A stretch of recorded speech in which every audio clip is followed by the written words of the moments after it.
Hey everybody, this is Jack Hammer. I cover the San Francisco 49ers for the Santa Rosa Press-Democrat. And today I just want to go through really a preview for the 49ers NFC Championship game battle against the Rams coming up tomorrow. The 49ers are going to look to punch their ticket to their 8th Super Bowl in franchise history when they face their division rival Rams at SoFi Stadium in the NFC Championship game. To get to Super Sunday, the 49ers are going to need to defeat the Rams for the third time in a single season, with a playoff win being on the road. The last time a team was able to pull this off was 2004, when the Rams beat the Seahawks in Seattle in the wildcard round.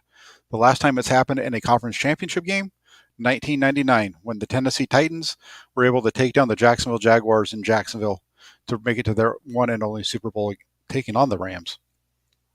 Over the last 3 seasons, and including this postseason, the 49ers' 20 victories on the road are tied with Kansas City and Tampa Bay for the most over that span.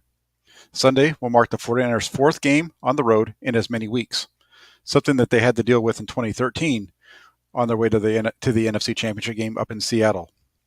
Hopefully this week will turn out a little bit better for the home team, meaning the 49ers. So here are the 5 questions that I have for you to keep an eye on that Sunday. Number 1, talk about this a lot with this team. Can the 49ers run the ball? Since the start of 2019, San Francisco is 23-1 when they attempt at least 30 runs in a game. And during their current 6-game win streak over Los Angeles, they've been able to do that 5 times. There's only been 1 game in which they did not get over 30 runs during the 6-game win streak, and that was in the 2nd game of the 2019 season. You may remember in that game, the 49ers fell behind early, had to pass the ball more than they would have liked, and that's the reason that they were under 30 runs in that game. They were able to pull it off at the end with a couple of big throws by Jimmy Garoppolo to get them back into that game and set up the game-winning field goal. In addition, Deebo Samuel has been a key to the 49ers running game ever since they put him into that more of a second back role back in Week 10 against the Rams. San Francisco over that time is now 8-0 when Samuel gets 6 or more carries in a game. San Francisco needs to stick to the run in order to work the clock and help the offensive line in pass protection, as well as helping the defense, because if you're getting that clock going, that's going to be less possessions for Matthew Stafford and that Rams offense to work. And plus the physical nature of the run game can wear a defense down, leads to more time in the pocket for the quarterback and opportunities off of play action, all things that Jimmy Garoppolo really thrives with. Moving on to number 2. Can the 49ers defense get to Matthew Stafford? And this is something that we've seen the 49ers do a really good job of over the last 3 weeks and really over the second half of the season. Ever since Dee Ford went down, things have really changed for the 49ers. So, without the play of their defensive line, I don't think the 49ers are even here in the NFC Championship game. You go back to their Week 18 victory over Los Angeles to reach the playoffs. And in that 3-game stretch between Week 18, wildcard round, and last week in the divisional round, San Francisco's defense has recorded 5 sacks per game, 15 total, and has hit the opposing quarterbacks 33 times. Last week against the Packers, it was only 6. So that shows you how many times they hit Matthew Stafford and Dak Prescott in those other 2. So it's going to be really something to pay attention to this week. And quarterbacks, they just do not like to get hit. Matthew Stafford is definitely no exception. If you go back to that Week 18 contest, the first half, Stafford wasn't really touched very much, and he was able to complete 15 of 16 pass attempts for 153 yards and 2 touchdowns. And that's what helped the Rams get out to that big 17-point lead that they had in the first half. The 49ers, though, defenders, they were able to get all around him throughout the second half, really pressuring him and forcing him to move his feet. And Stafford was only able to complete 6 of 16 in that second half for 85 yards with the 1 touchdown late in the game, but he also had 2 interceptions. So that shows you that getting pressure on Stafford is going to help him not play well, and it's also going to help the 49ers secondary and their linebackers in coverage. You start looking at this Rams offense, you have some tough matchups for the 49ers, starting with Cooper Kupp. He's just really shredded defenses all season long. It's been no different against San Francisco. In their first 2 matchups with the 49ers, Kupp has 18 receptions for 240 yards and 1 touchdown. So big numbers there from Cooper Kupp. And, while Kupp's going to, obviously because of those numbers, 18 receptions, 240 yards, he's going to garner a lot of tension leading up to this game. Keep an eye on tight end Tyler Higby. The Rams tight end has 9 catches for 75 yards in the 2 matchups against the 49ers, but more importantly, he has 3 touchdowns. He scored the Rams' lone touchdown back in the Week 10 contest, and then he had the first 2 touchdowns for the Rams back in Week 18. And part of the reason with Higby and why he's able, he's going to be working against your linebackers primarily. It'll be interesting to see tomorrow how much Jimmy Ward gets matched up with Tyler Higby and how the 49ers tried to slow him down while also having to deal with Odell Beckham Jr. and Cooper Kupp. So that's definitely going to be something to keep an eye on there. Let's move over to number 3. Can the 49ers defense stop the run? You look at this and you're saying, why are we talking about stopping the run? This is the Rams. And, that makes sense because the Rams have not run the ball well this season. They've averaged only 4 yards per carry, puts them right around 25th, I think it was, in the NFL in terms of yards per attempt this season. So not good, but this could be something to watch on Sunday. When you watch the Rams over the first 2 games, they've attempted 30 and 38 carries in their first 2 playoff games. That's allowed the Rams to hold the ball for roughly 35 minutes per game. So defending the run, though, for the 49ers has been a strength. Since Week 10, the San Francisco defense has held their opponents to under 100 yards rushing in all 11 contests. Yes, against Seattle, they did give up 146 yards, and you look at the stat sheet, but 73 of those yards, half of them, came against the 49ers special teams on a fake punt early in the game. The 49ers run defense has been far away the best of the 4 remaining playoff teams. Over these last 3 weeks, San Francisco has allowed opponents to an average of only 3.1 yards per rush attempt. So if the 49ers can really shut that running game down, force Matthew Stafford to have to throw the ball, hopefully that'll help with speeding up the clock for the 49ers and get the ball back to them. Because that's definitely a piece of the puzzle here that the 49ers need to deal with. I'm just going to take a quick look over at the comments just to see what we have. The Rocky Mountain Razorback. Woo! I'm so fired up, Jack. I'm with you. This is going to be an exciting game. We're getting into. Just think back when the 49ers were 3-5 after Week 9. I don't think any of us, if you're being honest, I don't think there's anybody that's watching this stream who would say that they felt like the 49ers were going to be playing in the NFC Championship game with a chance to go to the Super Bowl in 2 weeks. I think that's pretty hard to imagine. I know it was for me back then. Aaron says Debo is our big play return man. He definitely is. He's definitely a guy that should be getting some run or get a return if necessary on Sunday. Hey, look at this. We got Sean McVeigh in the chat. How you doing, Sean? We're going to hopefully, we'll see how this works out for you tomorrow. He says, hey, Jack, Sean here. Got to admit, I'm not sure Raheem is ready for Kyle tomorrow. Got any tips? I've been reading John Madden books for tips and tricks. We'll see what happens. Tired of losing. I think you should, instead of reading the John Madden books, you should just go play Madden. See if you can find a few plays out over there that'll work for you. That's always worked for that, other coaches. I think that was what Mike Singletary used to do quite a bit when he was the coach of the 49ers. So go try that out, Sean.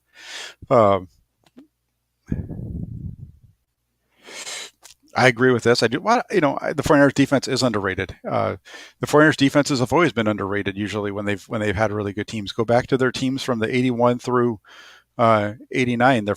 When they won those 4 Super Bowls, those defenses were always top 1 or 2 in the top 3 in the league in terms of points allowed. 88, they were 6th, but they had a run at the end of the season in the second half, which put them in which they were allowing less points per game than the number 1 defense in the league, and that's what helped them turn that season around. So defense is always a big piece of almost any team that gets to this point in the season. So it'll be fun to see how this works out. All right. Look at that. Brian says he's got some steamed clams with his wife, sipping some wine, drinking some wine and hoping that the 49ers win. So that's good. That sounds like a good day there, Brian. All right, let's jump over to number 4. We're getting down to the end of this one. We got number 4, and I think everybody's going to know this one, or you should, because it's revolving around the quarterback. Will the 49ers be able to protect Jimmy Garoppolo? This is a key because the 49ers, the 49ers run game, it's been a big part of both victories against Los Angeles. They had 41 carries in the first game, over 30 in the second. Like I said at the beginning of this breakdown going through it, the 49ers have been over 30 carries per game against the Rams 5 of the 6 times. So definitely the run game has been a big part of it. But you also have to look at this and realize that Jimmy Garoppolo has been a big part of this as well. Garoppolo comes into this game on Sunday, having completed just under 75% of his pass attempts this season against the Rams. He was 15 of 19 in the first game for 2 touchdowns. He had no turnovers in that one. In the second game, he did have one bad interception down on the red zone. He was hit while throwing on the other interception, but he came back from all that and had the game-tying touchdown pass to Juwan Jennings late in the fourth quarter on that great drive that the 49ers went down the field and scored with no timeouts and only about a minute and a half left to go in the game. You know, the big piece here, and why instead of seeing this topic being only about Jimmy Garoppolo, is because Trent Williams at left tackle, he's listed as questionable for Sunday after suffering an ankle injury in the second half last week against Green Bay. If the first team All-Pro isn't able to go, the 49ers are likely to go to Colton McKivitz once again. That would be a tough one for the 49ers. Williams, and Kyle Shanahan says that Williams is going to give everything he can to go, and he'll be surprised if he doesn't play. But here's the thing, Williams hasn't practiced all week, and typically when guys don't practice all week, they don't get to play in the games. I'm sure that, this is a championship game. This is a little bit different. I would be a little surprised to see Trent Williams go, but hopefully if he does, he's going to be able to stay in the game the whole way through. So, if Williams doesn't get to go, though, like I said, Colton McKivitz will get the start.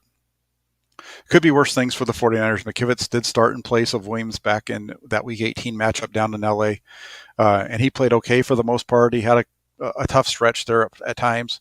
He had a couple of busted pass protections, one of which led to the interception by Garoppolo early in the game when he was hit trying to throw deep. But whoever lines up at tackle is going to have their work cut out for him on Sunday. Von Miller, he was acquired in early November in a trade from the Broncos. Took him some time to get healthy. Took him some time to get acclimated to what they're doing in Los Angeles.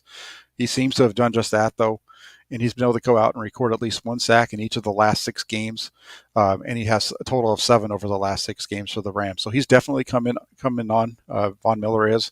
Then you throw in Aaron Donald and Leonard Floyd, and the 49ers offensive line is definitely going to have its hands full on Sunday, especially in pass protection. 49ers have done really well against Donald for the most part, the one exception being the second game of the 2020 season when Nick Mullins was in there at quarterback. He in that game, Donald really turned things upside down for the 49ers, even though San Francisco was able to eventually get that victory. This is going to be a tough one. If this offensive line can give Jimmy Garoppolo the time, we've seen him dice up this Rams defense a number of times this season, and we've seen him dice up teams throughout the playoffs, even when not pressured. Look at the early part of the game against the Packers on Saturday night. He had some beautiful throws early on in the game that ended up as incompletions because of drops. And we've also seen him make some pretty bad throws too. And the interception, both times that he's thrown interceptions, have come while he's been on the move, running to his right. Both times under pressure, having to bail from the pocket, moving out to the right side, and he throws inaccurately both occasions for interceptions. Those are his 2 playoff interceptions. So, it's going to be tough. You're asking a lot for the offensive line there, but they definitely have to be able to protect him if he's going to be able to come out here and get this win. So, let's see what we've got. Swan, how you doing, Swan Song? Good to see you. We haven't had you on. I don't remember seeing you too much on my chats lately, but it's great to have you back. He says Williams probably not playing. I would agree with you. I don't think so. Coming from Guantanamo, hey, look at you, gold-blooded, coming all the way. That's a long ways. And Swan. So he said Williams probably not playing, and if he does, he probably leaves injured after a couple series. That's my concern. I agree. That's been my concern with that, right? If it's so bad that he hasn't been able to practice, I would be worried about him starting and then not being able to finish, and I would think that would be tougher for the backup coming in. But we'll see. We'll see how they play that out. But I agree with you on both of those. Yeah, and here too, Kyle has to scheme it where Jimmy lets it go quick, and that's one of the things they've done against the Rams, right? That's one of the reasons they've been successful against the Rams, and Garoppolo hasn't lost yet, is because he does a very good job of getting the ball out quick. He's very good on those intermediate routes, middle of the field kind of things, kind of where the Rams are weak in their pass coverage. So I would expect to see him being able to take advantage of that again.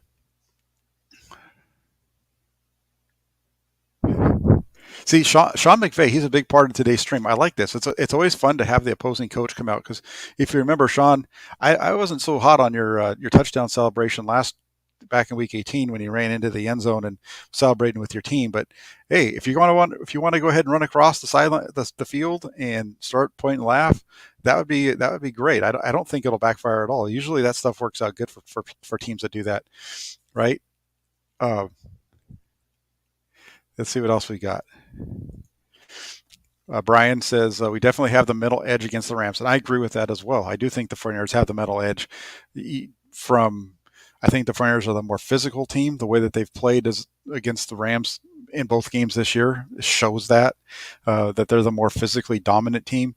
I don't foresee the Rams all of a sudden becoming that, and it'll be interesting to see how that matchup works tomorrow. I know that somebody else put this out on Twitter. I'm another writer. I don't remember his name, but they were talking about how styles make fights, and he said that in this case, the fight, if you were looking at styles making fights, the 49ers would be Rocky Balboa, and I agree with that. I think that's the perfect analogy for this 49ers team is Rocky Balboa. It's a team that just gets punched in the gut, punched in the face. They just get hammered. They've been taken to the mat, and they get up and they just keep fighting. And they've been bloodied, and they just don't stop. And that's really what this 49ers team has been here in 2021. Hey, look at that. Hey, Bay Area Baller. Good to see you. Good to hear from you. He says PFF loves Compton, but do you think he's been exposed in pass pro the last few weeks? Absolutely. Tom Compton's a very good run blocker, but in one-on-one pass protection, they really were able to hide him during the regular season at times, and now you're getting yourself into situations where you're having to throw on a little bit longer downs and drop back maybe a little bit more than you want to. And he's definitely been exposed the last couple of weeks. He was exposed. He was beat a couple of times pretty badly against the Cowboys, and then last week for sure he was definitely beaten a few times. And there was one occasion where Jimmy Garoppolo was able to get the ball off, and it was dropped by John Jennings. But even on that one, Compton was beat pretty badly. So PFF is, you got to take PFF for what they're worth. They provide a service that nobody else does, and at the same time, trust your eyes in what you're saying, because I don't think that Compton is he's definitely a lower tier pass protector, but he's very good with the run. And that's what the 49ers primarily do, right? They're primarily a running team, so he fits their style that way, but he could be a liability on Sunday in pass protection. So that'd definitely be something to be concerned about.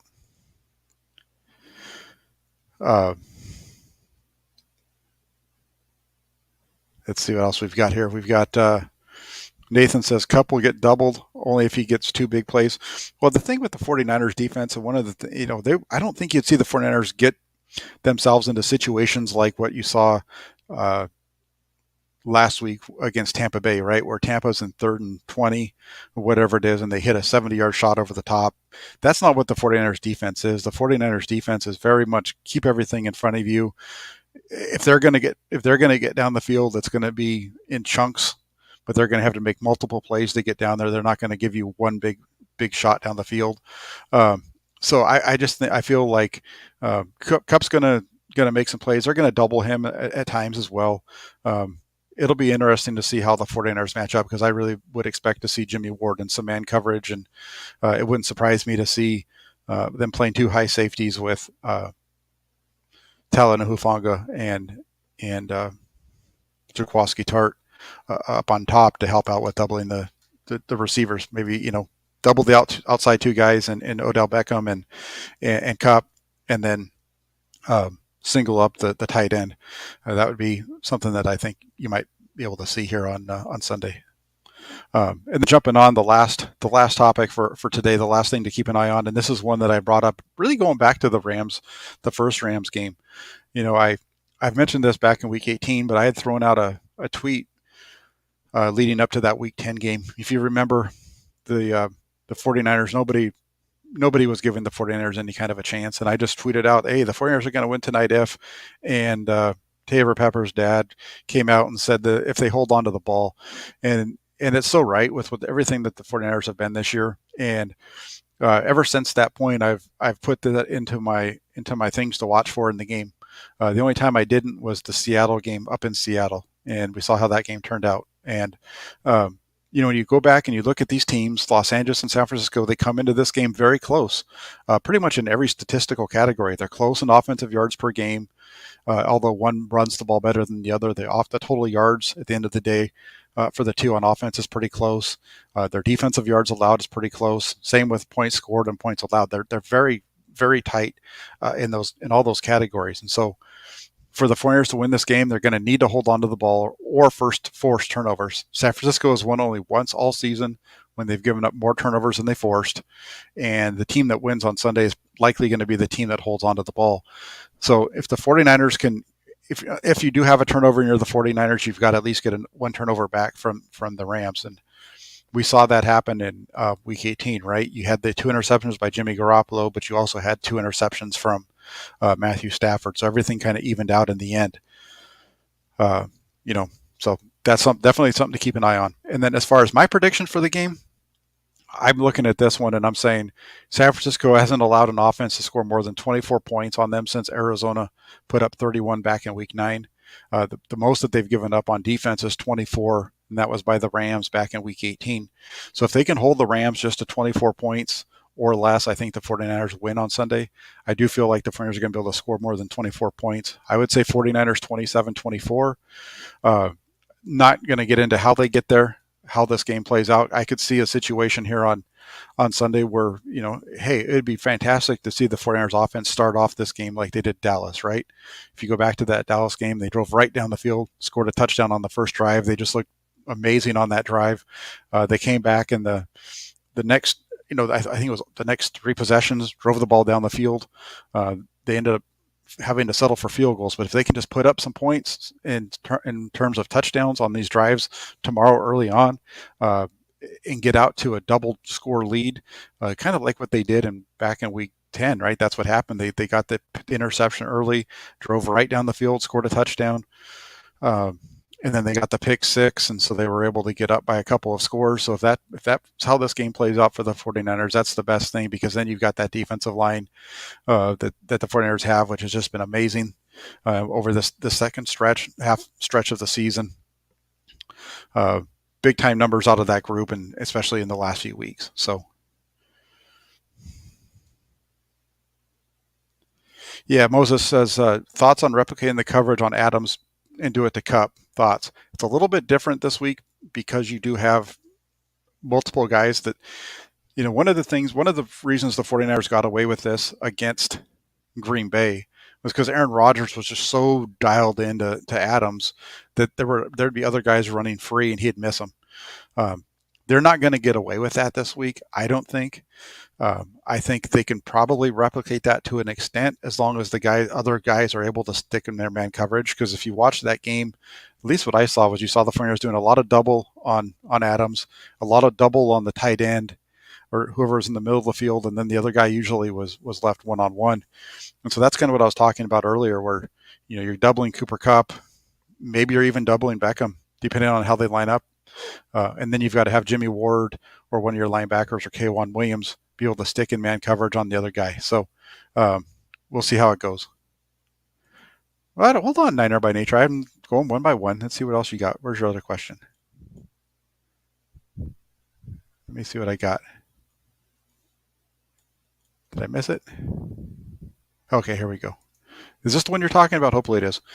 Jack, according to the trend, the 6-0 trend, shouldn't the Niners blow out the Rams? I honestly do not think it will be close. Week 18 was won by 3. I got it 31-17 Niners. Well, if you go back to the Week 18 game, yeah, the 49ers probably could have got to 31-17 or something like that, right? Even in that game, if their offense had been playing at a little bit better level at the beginning, the Rams offense only drove down the field twice because in the first half they did it 3 times overall in the game. But the one possession that gave them their second touchdown, if you remember, started on the 19-yard line of the 49ers. They scored on their first possession. I think they might have got a field goal on the second. But if you remember, their second touchdown possession that started on the 49ers 19, that came after a possession that saw Garoppolo get sacked and they got driven back, and then they punted the ball and the Rams returner returned it from around midfield all the way back inside the 20-yard line. So they had a really short field there, and they took advantage of it. So, I mean, I can see where you're coming with 31-17. I can make a case for almost any of these scores, really. And I think you're accurate. If this game plays according to the level, and both teams play at the same levels they've played throughout the last half of the season, the 49ers should come out on top, because the 49ers defensive line is better than the Rams offensive line, in my opinion. And I think that the rest of it is pretty even, but that's enough to where you can really give Matthew Stafford trouble, because they're not. Matthew Stafford makes some incredible throws. Matthew Stafford seems to get really tight when it becomes tough situations, and I think he got bailed out a little bit on that second big throw last week against the Buccaneers. It was a great throw down the middle. It was caught, but I think, the guy's wide open because of a busted coverage. And, I think he was playing a little tight in the second half, and that's really something to keep an eye on with Stafford. That's for sure. Got a couple super chats I see here. So let me jump on this one. Jaheim, thank you. He says, Jack, what's happened to Moore playing left tackle? He was a disaster at right tackle, but he looked pretty good. That's an interesting one to me. I'm with you on that, because Jalen Moore, I don't know. Jalen Moore was a guy who seemed like he was playing pretty well when he was in there. I understand he was a rookie, so it wasn't perfect. But my guess is that what happened there is that they went with McKivitz over Moore, because maybe McKivitz is, they're looking at it and they're saying McKivitz is a more physical run blocker, so let's put him in there and we'll just deal with his lack of pass blocking ability, because it's about the same level as Moore. I think that's really kind of what's happened there with those two. And McKivitz played pretty well last year down the stretch in the last couple of games of the season when he had to start. He wasn't all that bad. But I'm right there, Jaheim. I'm not really sure exactly what happened. Like I said, I just feel like it's probably a situation where you have McKivitz here, you have Moore here. Their pass blocking is both at the same level, but then you have just a little bit more for one guy over the other when it comes to run blocking, because Moore has struggled at times in the run blocking area. And then for our first takes, hey Aaron, good to see you. He says, looking to see if the 49ers have actual home field advantage tomorrow, and if it actually matters. Yeah, it was also a fun collaboration. Can't wait to do it again. Same here. I can't wait to get together. Hopefully, we can do a fun roundtable in a couple of weeks and do a Super Bowl preview with the 49ers in it. But regardless, we will definitely have to do a collaboration again here. I think we're going to see the 49ers have somewhat of a home field advantage tomorrow. Everything that I'm hearing, which is probably similar to you, is that the majority of the secondary ticket market is going to San Francisco fans.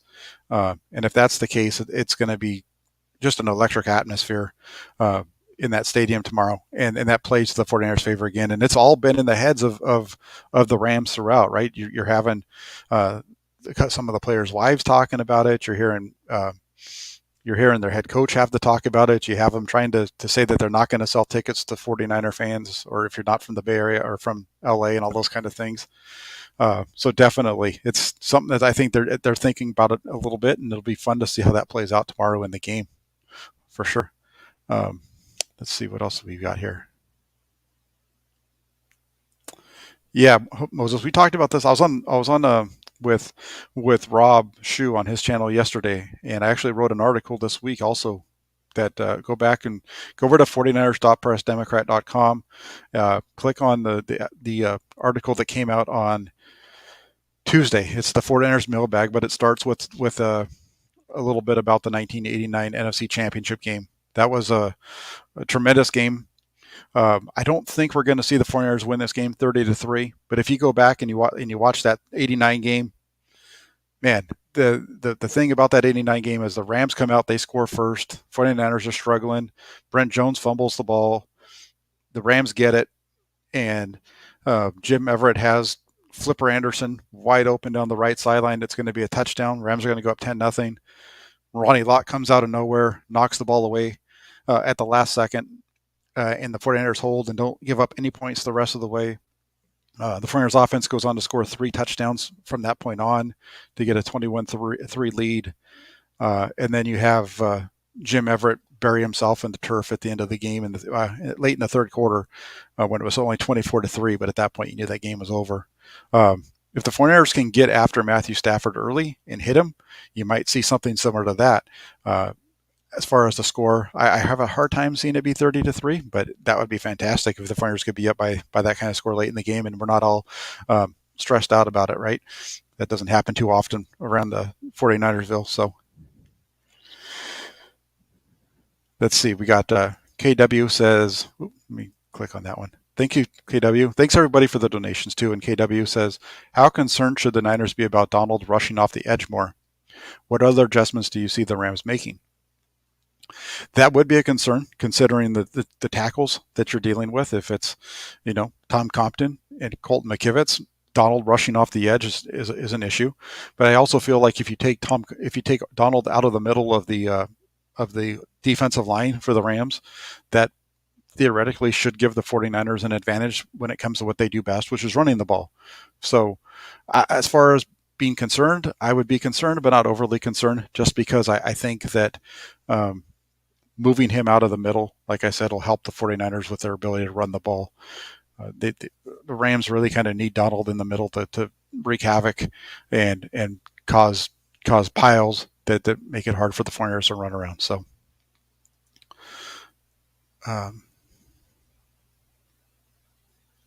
let's see what else. That's right. I talked about this yesterday, Swan. Jim Rome called him Chris Everett after that play. Call him that forever. Even said it to his face. Remember? If I'm sure you're probably old enough to remember that. That was funny. Brian says, "Good day, Jack. Do we see a little bit more juice, a run or two and a catch or two, as a surprise element?" I think that Kyle Juszczyk should be should touch the ball 4 or 5 times a game every week. He's that kind of a player. Those check downs and things like that are easy ways to get him the ball and let him run with it after.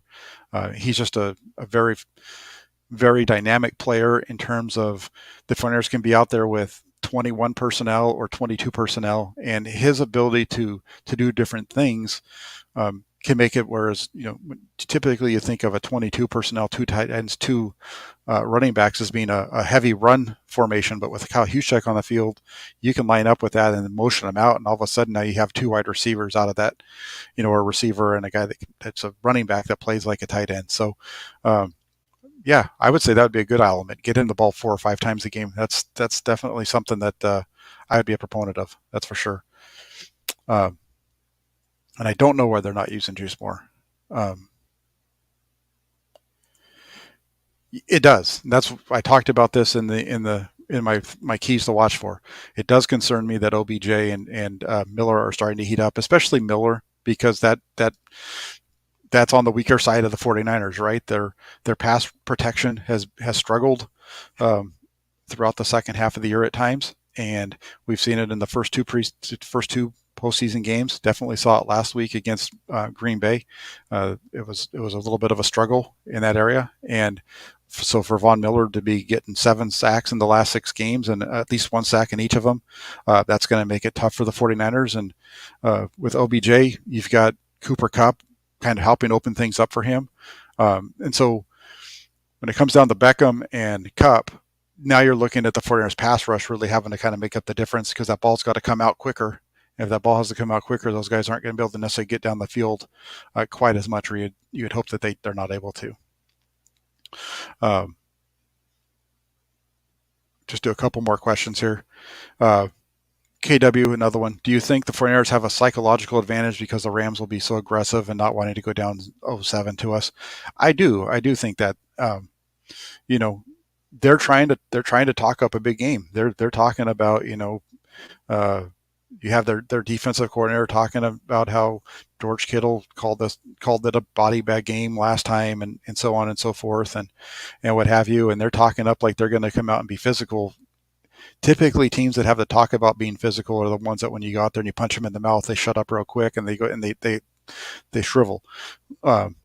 And so I think that's what it's going to take for the 49ers. They're going to have to get out there. They're going to have to punch them in the mouth, and they're going to have to just keep going at it. And if they get punched in the mouth, we've seen the 49ers be able to take those punches and keep coming back. So that's where you get back to Rocky Balboa, the 49ers being Rocky. That's who they are, in their style of game. It's when you watch Rocky in the Rocky movies, Rocky wasn't a very talented fighter, right? Rocky was a guy who even Apollo Creed told him, right? He would just come at you. He'd line up. He'd just go and trade blows with you. He didn't really have very good feet until he got knocked out by Mr. T.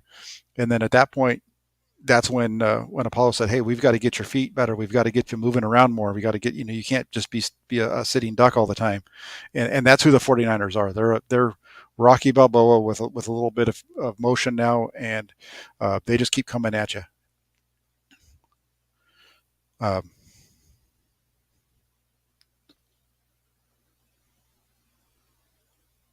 Let's see. I'm not sure. I got a super chat here from Swan. I'm trying to understand. An apology for my ignorant takes on his performance this year. In my defense, only looked at his missed tackles and missed his genius in pass coverage. No all 22. I'm not sure who you're talking about there, Swan. I'm looking through to see if I can find a comment from you that has that. Hit me up and let me know who you're talking about when you say on the performance in the missed tackles. Oh, Fred Warner. Yes, Fred Warner. No, hey, that's and you're not okay. So now that we know what this is, so Swan says an apology on my ignorant takes on Fred Warner and his performance this year. In my defense, only looked at missed tackles and missed his genius in pass coverage. No all 22. Yeah, but one of the things about Fred Warner, he was an All-Pro last year. He's not an All-Pro this year. But the guy made more tackles this year. He had more tackles. Fred Warner had a career high in tackles this season. Obviously, it helps out that there were 17 games, but I think he missed one. I think it was only in 16 games too, because I think he did miss the Seattle game. So he actually had more tackles than he's ever had in his career. He tied his career high for tackles for loss. The only difference between his All-Pro season of 2020 and 2022 was that there weren't any interceptions. He didn't get the turnovers. Fred Warner is a guy who, even when he's not making tackles or making the play himself, he's making everybody else better. And I tried to write about this week. I don't know if it came across the way that I was trying to get it out there, but the 49ers on their defensive line, we all talk about the defensive line, how deep it is and how good it is. The 49ers defensive line starts with Nick Bosa and his ability to create double teams on himself, which gives everybody else along off the defensive line one-on-one battles that they're able to take advantage of a win because they're good players. But when they're able to get one-on-one matchups, usually they win more often. And so that's why you're seeing them win at the first level. Then you get to the second level, the 49ers defense, and you have Fred Warner in the middle. And Fred Warner takes all the pressure off of everybody around him. He makes Azeez Al-Shaair better than he probably would be on another team. He makes Dre Greenlaw better than he may be. And then on top of that, you have on the back end, you have Jaquiski Tartt and you have Jimmy Ward. Those are your safeties, and those two are high level safeties. The only big problem between those guys is that usually Jaquiski Tartt's been hurt. But here's what I've said. Jaquiski Tartt is Jimmy Garoppolo in the sense that when Jaquiski Tartt is Jimmy Garoppolo for the 49ers defense, because Jaquiski Tartt throughout his time with the 49ers in the last 5 years has missed a lot of time, just like Jimmy Garoppolo. At the same time, when both guys are healthy and playing, the team plays better. The defense plays better with Jaquiski Tartt. The offense plays better with Jimmy Garoppolo. They're very similar players in that regard. I think Tartt's probably a higher-end safety than Garoppolo is a higher-end quarterback, but they're very similar. And then you have those two guys in the back end. And I don't think it should be lost on anybody that when the 49ers blew the game to Arizona back in Week 9, Jaquiski Tartt and Jimmy Ward weren't on the field. On top of that, you also have a guy in Emmanuel Mosley when he's healthy, can cover one side of the field. He takes he locks down, I think it's the right side of the 49ers defense, right? So that means the coverages can kind of roll to the left and help out over on that side more, because you know that Mosley is going to be able to man up his side pretty well. That's why the 49ers defense has been so good over this course of the second half. Plus you have, you know, D Ford going down, as bad as that was for D Ford, made the 49ers defensive line better because it forced them to rejuggle that group. And now you've got Samson Ebicom playing full time at defensive end. You have Eric Armstead playing full time at defensive tackle, and you have DJ Jones in the middle there. He's always been there, but he's really the only one that didn't have to move around. Him and Bosa. You had Arden Key slide up inside. He was making big plays. Jordan Willis came off of his suspension in the second half of the year, and Jordan Willis is a guy who you look at his numbers, and he doesn't play a whole lot, but he has in the last 8 games he has a hit on the quarterback in 6 of them, and in one of the games that he didn't get a quarterback hit, he had a blocked punt and set up a blocked field goal. That being last week's game. So definitely the defensive side, and Swan, I thank you for throwing that out there, because it got me to get out there and throw some different takes out there. But yeah, that's like Barry Baller says, I think you're talking about the hot take being Jaquoski Tart being the Jimmy Garoppolo of the defense. I hope that's what you're talking about. But definitely, and that's not even saying anything negative on Tart. He's a heck of a player. If you watch me, and you guys obviously are watching me now, but if you've heard me talk enough, you know that I'm a proponent of Jimmy Garoppolo. I understand. I don't care where he's ranked, but when he's playing for the 49ers offense plays at a higher level. He doesn't do it by himself. No quarterback ever does. And it's going to be interesting to see what happens as we move off of him, likely at the end of this year. Okay, and then Matthew comes in and he says, "Is Jimmy ever going to have a good game? It's been like 4 weeks since he had a good game," and I disagree with that. We talked, I talked about this a little bit before. Oh shoot, there's a super chat I missed. Let me see. Gammon, I'm sorry. Sorry about that, Gammon. Gammon, thanks for the donation, and I apologize for missing that. And he says, 49ers struggle against tight ends. Higby is underrated. Absolutely, right? That's what I mentioned that in the thing. You're early on with the things to watch for in this game is that you're going to see all the talk is about Cooper Kupp and Odell Beckham. But when it gets down to it, Higby is the guy that has 3 touchdowns for the Rams against the 49ers this year. He doesn't have the big numbers in terms of receptions. I think he has 9 receptions, only 75 yards. But of those 9 receptions, 3 of them are for touchdowns. Compare that to Kupp, who has 240 yards and 18 grabs, but only 1 touchdown. So you're right. 49ers struggle against tight ends. Higby is underrated, and they're going to have to do a good job on that. So I apologize for missing that. Let me jump back here real quick because I do want to hit up on this Matt's comment. He says, "Is Jimmy ever going to play a game?" Let's go back to this one. It's been 4 weeks, and that's not correct in my opinion. You go back and you watch the Dallas game. I understand in the second half he had the turnover, made it tighter than it had to be. He made the plays in the first half that helped the 49ers really win the game, in that they got to the 16 points, and he was converting on third down at a high rate, making plays, setting up field goals, setting up the touchdown, helping them get to where they were. He made the plays in the second half of the Rams game in Week 18. Struggled a little bit in the first half. Some of that was due to the offensive line struggles. The first interception that he threw against the Rams was because he was getting hit after McKivitz lost on both McKivitz and George Kittle got beat in pass protection. That led to the fumble.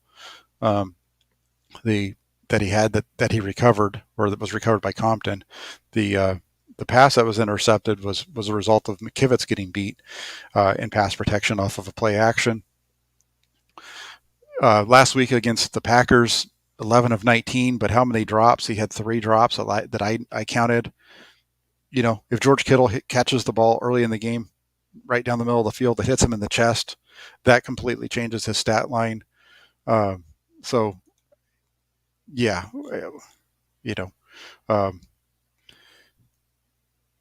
I know people like to say that wins and losses aren't a quarterback stat, but here's what I'll say.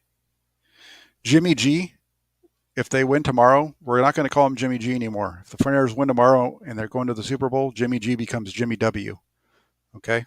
So I'm just giving you a warning now. Nick from the Mo, thank you for the donation. Did you make your prediction yet? I did, but I'll go back to it. My prediction is that the 49ers need to hold the Rams to 24 points or less to win. If they do that, they're going to get the W. I think the 49ers, if I was to put a points total up, I would say 27-24 49ers win this game. They need to run the ball well. They need to protect Jimmy Garoppolo on offense. So it's all about the offensive line, really, on the offensive side for the 49ers, because I think Garoppolo will play fine if they give him protection. On the defensive side, again, it's about the defensive line. It's about that group that's been so good hitting the quarterbacks, getting to Matthew Stafford and causing him trouble. That's what it's going to take for them to win. So 27-24 49ers. And I like some of the other predictions. I'd much rather see it be like a 24-17 game or excuse me, 27-17 or 30-10, whatever on the Niners' favor. Have them out by multiple scores so that we can relax in the fourth quarter without having to worry about it. But that just doesn't seem like this team's style, and I don't think that's where we're going to be. KW, thanks for the donation. Again, he says, do you think Kyle is going to pull back on using Debo so much in this game because of how he looked at the end of the Green Bay game, using Juice more? My answer there is no. I think you're going to see Debo Samuel get the ball repeatedly. They need to. You're in must-win situation. There's no tomorrow. There's no holding back. If anything happens this game and they win and they're going to the Super Bowl, they have 2 weeks to rest up. So this is the game where you put everything on the line. Debo Samuel, expect him to get 6 to 10 touches at least when it comes to the running game. Expect him to get the ball thrown to him a couple of times. I would expect to see him with the ball in his hands probably 12 to 14 times between runs and passes tomorrow. If it's a little bit lower, I would still expect to see him used in the running game, 6+ times. That would be my expectation. I don't see them holding back anything now. You're at the end. This is this is go time for everybody. Let's see what else we have. Bunch of comments have come in, so I'm just going to check. I want to make sure I don't miss anybody's on the super chats real quick. The next one here is from Glinzer. He says, I want the 49ers to rematch, 49ers Chiefs rematch, go to overtime with the 49ers winning the toss and scoring a touchdown. Then Chiefs fans will join Bills fans in asking for that rule change. Hey, the funny part about that is the Chiefs were the one of the teams that when it happened to them in the AFC Championship game a few years ago against the Patriots, if you remember, the Patriots had come back on them. Patriots won the toss and went down and scored, and the Chiefs actually did put in a petition to change that rule. That's actually kind of funny. I want to see the 49ers and the Bengals myself because I'm old and I remember the first 2 games between the 49ers and the Bengals. That's the only reason why I would want to see that matchup. But other than that, 49ers and Chiefs would sound good to me too. 49ers and anybody. Real quick on that AFC matchup though, didn't the Chiefs beat the Bengals beat the Chiefs already this season, if I recall? I'm pretty sure that's the case. So that'll be I think that'll be a fun game tomorrow as well. Let's see.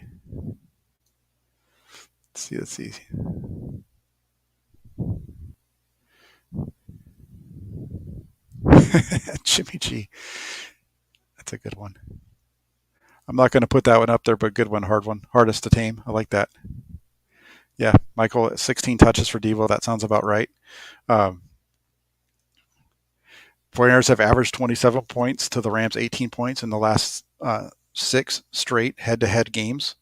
Hey, 49ers 27-17 sounds perfectly fine to me. Let's get both teams to average those same number of points. Have a fourth quarter that's not crazy and wild, and that would be a lot of fun. I don't think that we're going to see Jeff Wilson get carries. Typically, what they've been doing with Jeff Wilson is when he's been on the field, he's been in more of a fullback role with Deebo Samuel as a running back. Since he's been down, they've had to keep Elijah Mitchell back there and have Mitchell kind of run in that position a little bit more often. Or Kyle Juszczyk, if you've noticed in the playoffs, we haven't seen JaMychal Hasty really get that third down back role quite as much as they've been doing, and I think a lot of that is because they're running 11 personnel, but able to run all of their 21 personnel stuff out of that, with Deebo Samuel being the tailback.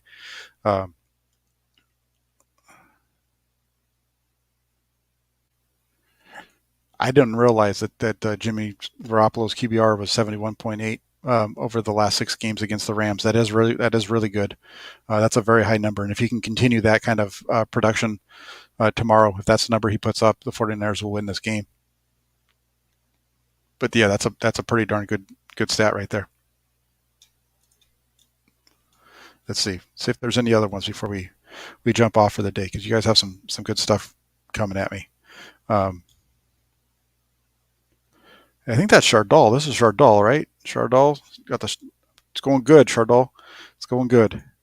I'm looking forward to getting down there to Los Angeles tomorrow. I will be in SoFi Stadium for the game, so looking forward to that. Hopefully, we'll be able to do the post game wrap from the stadium. Not sure how it works, because I've never been down there before. It's actually going to be the first road game that I've been able to get to for the 49ers as a writer, so I'm really looking forward to that. Just kind of a funny story. The one other 49ers road trip game that I've been to was 1995. Yeah, 1995, 49ers Rams in Anaheim. When you watch the 49ers, when they do their as you're waiting for if you're watching the 49ers press conferences and they're showing all those old plays from the old days, and you see Jerry Rice running down the right sideline and catching the ball with one hand against the Rams for a touchdown along the right sideline. That was the game that I was at down there. So this will be only the second time I've been on the road to watch a 49ers game, and I get to cover it. So that's pretty darn fun. Glinsner says, Jimmy G wins Super Bowl the year Brady retires. Ironic. Oh, that's hilarious. I didn't even think of that, but that'd be fantastic. It'd be fantastic to see Jimmy Garoppolo win the Super Bowl with after everything that people have said about him, this week and throughout his time with the 49ers. If he can go out there and win a Super Bowl, that'd be funny. That'd be fantastic. Yeah, I am an old guy. I'm definitely an old guy. That's why this stuff's all so much fun to me. It's I grew up during the 80s Super Bowl runs, and I had season tickets from 85 to 2003. So I was there for quite a bit of good times. Ed grew up in not too far from Anaheim, was always a Niner fan. Hey, who'd want to be a Rams fan anyway? Why would you want to be a Rams fan? Moses says, Jack, like Jeff Garcia said, players don't worry about stats. All that matters is the W. With that said, 49ers win 27-20. And that's for sure, right? Especially during this time of the year. It doesn't matter about stats. All that matters is winning, advancing, survive and advance. If you throw for 130 yards or 330, it doesn't matter as long as your team gets the W. Do you think there's anything to the fact that the Rams are 4-5 against playoff teams this year, beating only the Cardinals and Bucks twice, while the 49ers are 6-4 against the playoff teams? Yeah, I think there might be something to that. The 49ers are 6-4. They've beaten the Rams twice. So that's the reason why the numbers are different for each team. If you take that out, I think the Cardinals beat the 49ers a couple of times, but the Cardinals at the end of the year weren't the same Cardinals team that they were when the 49ers faced them. The 49ers, when they went up against the Cardinals early in the year, that was when the Cardinals were at their best. The Cardinals kind of just fell on their faces over the second half of the season, and the Rams were able to take advantage of them there, especially in that playoff game. So I think there's definitely something to that. I think the 49ers are peaking at the right time. The 49ers are extremely healthy. The only real big injury there being Trent Williams, and hope we'll see what happens with him and his ability to go. But they're definitely, like Randall says, they're definitely bundle tested and ready. And And as Swan said, the Cardinals and the Bucks were also reeling with injuries. The Cardinals have been struggling over the second half of the year, and the Buccaneers were a different team without the receivers and the injuries that they had there. So, um, all right, so let's take this one and we'll see where we are at this. But this might be the last of the questions because I like this one. It says, Jack, what is Trey learning from Jimmy on the Super Bowl run? I think that Trey's learned so much this season. Uh, I don't know about if it's just coming from Jimmy Garoppolo, but if you watch Trey Lance and you watched him in week, what was it, 5? Whenever he started against the Cardinals the first time, and then you watched him again against Houston, I think you saw a quarterback that showed some maturity and some growth. Uh, I think he's definitely learned on the bench. Uh, Contrary to what people felt, I feel like, if you're Trey Lance and you're watching Jimmy Garoppolo, you're watching a guy who is just letting everything just kind of roll off his back. He's taken all the heat. People are saying all kinds of different things about him, whatever. The talk shows, whether it's the national media, the local media, downplaying what Jimmy Garoppolo means to this team. And if you're Trey Lance, you're sitting there and you're watching this guy go in and operate on a regular basis and be a pro. And because of the way that he's leading the team, by the fact that he's not letting that stuff go, and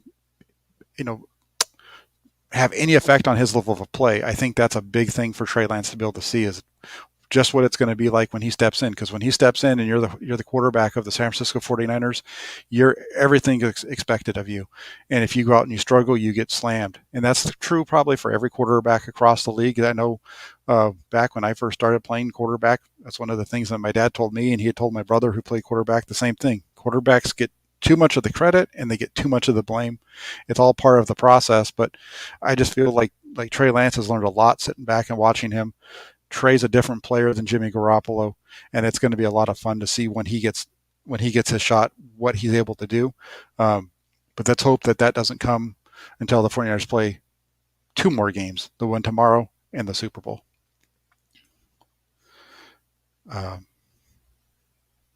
Let's see.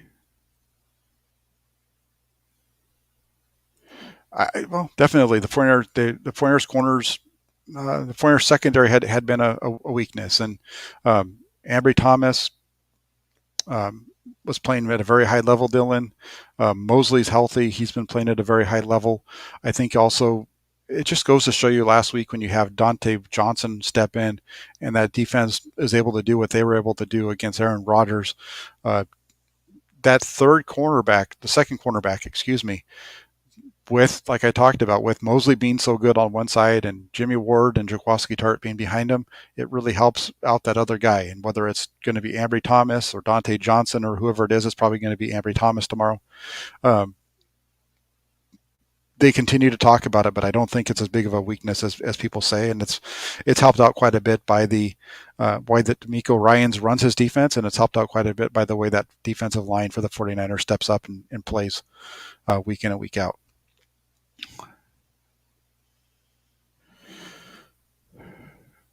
All right, so this is going to be the last one.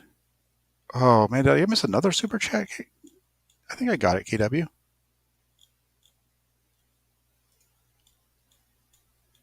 Let's see. Let's see. I did see your super chat, and it was a while ago.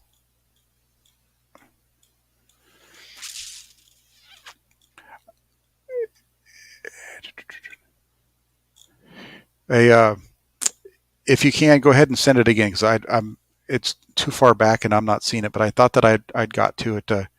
I got it, KW. Whatever it was that you asked me and you paid for it, throw it in right now and I'll answer it for you, because we're getting on to an hour. I'm going to go ahead and jump off here in just a minute, but I do want to get to your super chat. So I missed, if there's some super chats that I missed. I also see Swan. I see you say that I missed one too. I must have gotten off on a tangent and missed a couple. So KW super chat, throw that up there. Swan, throw yours up too, and I'll get to him right now. Swan says Super Bowl win, and then it's Jimmy W. 49ers win on Sunday and get to the Super Bowl, then I'm going to call him Jimmy W. KW, I hope this is your super chat right here. Do you think the 49ers keep Jimmy next year if they win the Super Bowl? That's going to be an interesting one, right?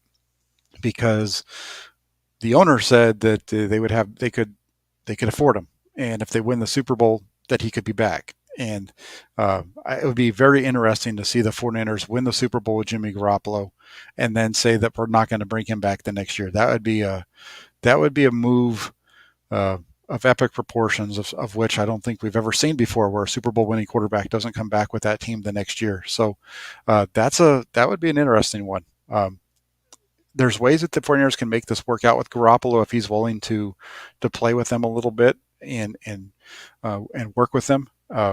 Garoppolo is due a little over $25 million in cash. That's the cash to the player for Garoppolo next year. I know his cap hit's a little bit higher, but his cash is about $25 million. So, maybe the 49ers go to him and say, hey, let's get you that money. Let's keep you in that money. We want you to be back. You just won the Super Bowl. We want you back for one more year. And that'll be our make or break kind of year with you. And we'll be willing to give you all that cash, but we need to be able to lower your cap hit so that we can build the rest of the team out. And so we're going to make it a 3-year deal, $25 million guaranteed, $75 million total, or $85 million, or whatever number you want to put on it. But everything, the only guaranteed money is the only money that's the Niners are on the line for. And then at that point, that's basically they get his cap hit to where his cap hit in 2022 is $8 million, which isn't that much higher than a backup quarterback in general anyway. And then you have dead cap in 23 and 24 after you trade them or after you let them walk or whatever they do.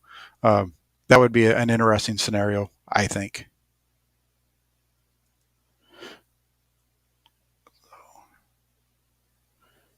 So I hope that works. I didn't realize that. I didn't know that the Ravens did it. I didn't realize that they got rid of Dilfer right after the Super Bowl. It didn't work out for him very well, though. Thank you there, Mark. Thank you for the donation, $2. Trent Dilfer didn't come back after winning the Super Bowl. Yeah, that's what I just said with Swan. That's an interesting one. I didn't realize that Dilfer wasn't back after that. And it's interesting. That'd be interesting to see that happen. And I know for Baltimore, it took quite a while for them to get back into that position again. So that would be fun to see with the 49ers there. Let's see.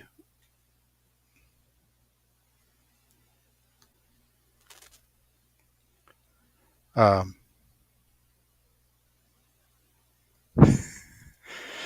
have a good one there, Moses. Take care. Go get serious. Get ready for the game. Get locked in. Yep.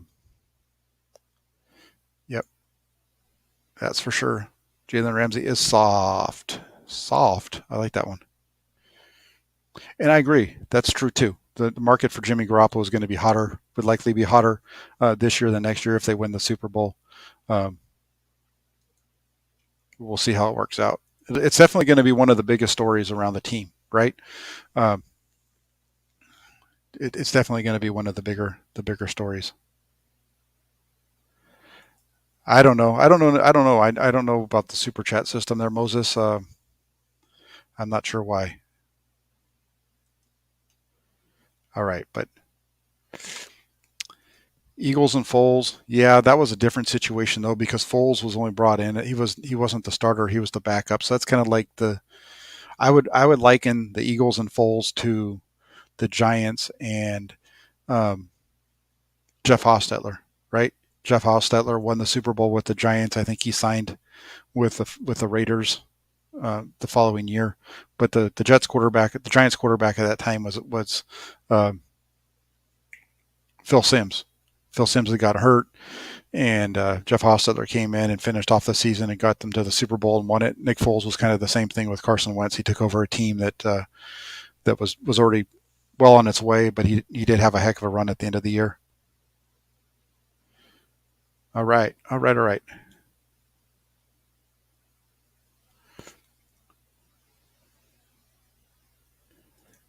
if you're asking me who I'm going to pick for next season right now, if you ask me, my pick would be Trey Lance. I think that you start off, Lance has had his year of sitting. Then you get, if you can get a trade where you can get a one for Jimmy Garoppolo or a couple of twos, you make that move. You lower your cap hit with Lance, who may not give you the same level of play from a throwing standpoint within the system. And you're going to struggle there a little bit, but he can do some things with his legs that kind of make up the difference. I think overall you end up right about the same level with the quarterback. I don't know if he does the same, if it qualifies over when you get into the postseason, because when you get to this time of the year, the quarterbacks that win games right now are generally the guys that win from the pocket on a regular basis. You look at the three quarterbacks that are left. Jimmy Garoppolo wins from the pocket regularly. Matthew Stafford wins from the pocket regularly. Joe Burrow wins from the pocket regularly. And then same thing in Kansas City with Patrick Mahomes, wins from the pocket with regularity. The difference is that obviously, Patrick Mahomes has the ability to run around and make crazy plays, but that ability to make plays from the pocket consistently and hit those is what it's all about when it comes to this time of the year. And so that's what worries me about Trey Lance. But, you kind of work through it. He's been there through this season, and by week 18 of 2022, he shouldn't be the same quarterback that he is now. And one of the things about Trey Lance is, he's a mobile quarterback. He can run, and people talk about that. But if you watched him play enough, I watched all of his games from the film of all of his games when he was at North Dakota State, and he wasn't a quarterback. He ran the ball a lot, but a lot of his runs were designed runs. When it was a called pass, he did a pretty good job of sitting in the pocket, looking to throw, and would only take off and run when he had to. If it was up to me, you're asking me, I would say go ahead and start Trey Lance and move off of Jimmy Garoppolo and go from there. But I wouldn't be. I'm not going to be upset if they were to work something out and bring Jimmy Garoppolo back either. There is a little bit to that. There definitely is a little bit to Trey Lance being a little overcautious. You saw that on his film when he was at North Dakota State. That's why when I was watching his film against Houston, one of the things that I really liked about it was the throw down the middle to George Kittle over the linebacker in front of the safety. That was behind the safety right there. That was a tremendous throw, and it was a throw that you would watch him at North Dakota State pass up because he didn't want to deal with. He was worried about those underneath linebackers. I think the time that he spent on the scout team trying to make throws that he normally wouldn't, I think is going to make him a better quarterback overall. And Swan says the Ayuk throw too. I think you're talking about the one on the sidelines that bounced off the guy's hands, but that one, I'm not sure about the other ones. That was a throw that shows Lance's arm strength because he basically just threw it through that guy's hands. But there you have it. I'm gonna shut it off for just a little over an hour. I'm gonna shut it down for the day though, and start getting ready to head on down to Los Angeles. But I want to say thank you to everybody that took the time to join. Everybody that's watched the super chats, the chat section, you guys have all been great today. If you could do me a favor and hit the like button, smash that thing for me. If you could subscribe if you're not already subscribed. If you can get yourself over to 49ers.pressdemocrat.com, that's the Inside the 49ers blog at the Press Democrat. Make that a favorite. It's on your browser so that you can go and check it out on a daily basis. Try to get at least one article up a day during the season. I'm not sure what the schedule is going to be like once the season's over with, but there'll definitely be a lot of content. And get yourself over there. But like Luke says, first and foremost, smash that like button, like your Ronnie Lott. Go ahead and knock that thing out of the park. And we'll go from there. But I want to say thanks again. But yeah, hit that like button, comment, click on that little bell too. So every time I go live after you've subscribed, you know that it's live so you don't miss anything. So take care, everybody. Have a great rest of your Saturday and have a great NFC Championship Sunday tomorrow. Take care, everybody.